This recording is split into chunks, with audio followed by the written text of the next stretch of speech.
Planned Parenthood buys birth control pills for $2.98 a cycle, then they bill the taxpayers $35.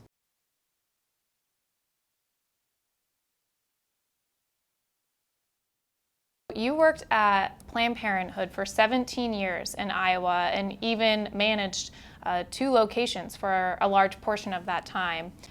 You're also in the middle of a lawsuit that alleges Planned Parenthood is fraudulently billing taxpayers via Medicaid for a lot of their services, like birth control. Can you explain that? Title 19 women, Medicaid women, would come in, they're low income, they qualify for Medicaid. We're advertising that everything is free. They would come in with their Medicaid card and we would solicit a donation from them.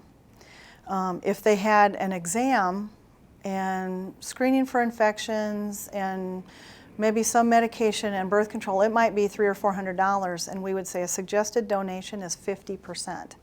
So we would be asking them for $1 or $2 or $3, I mean however many dollars to help pay for that, yet we would still bill Medicaid that full amount. We didn't discount what the client had paid. Regarding birth control pills, Planned Parenthood buys birth control pills for $2.98 a cycle. Then they bill the taxpayers $35, and they're reimbursed around $26, a little bit over $26. And then every client is requested or required to pay a $10 donation.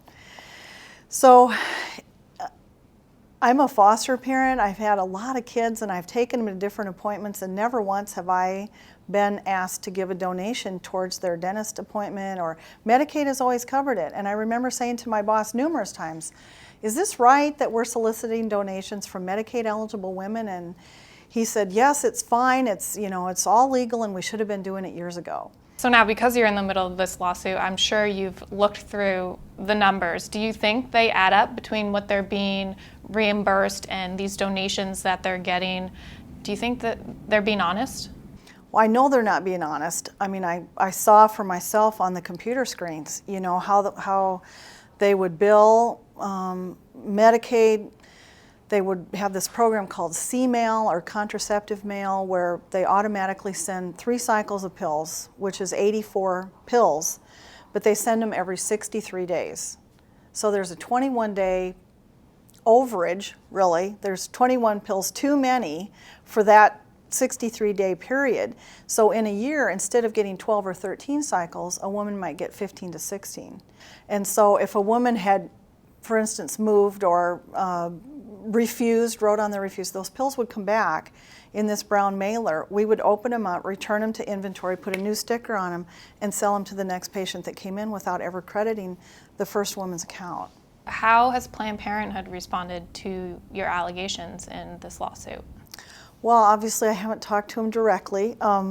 They tend to say I'm a disgruntled former employee, and that is, honestly, that's not true. As I said, I really enjoyed my work there, but I really feel like as a taxpayer, as a mom, as a lover of life, it's my job to try to shed light on what goes on in there. Having worked there for 17 years, do you believe that Planned Parenthood does provide life-saving treatments, and that it is Planned Parenthood does need the taxpayer dollars? There's nothing that happens at Planned Parenthood that can't be obtained through a federally qualified health clinic.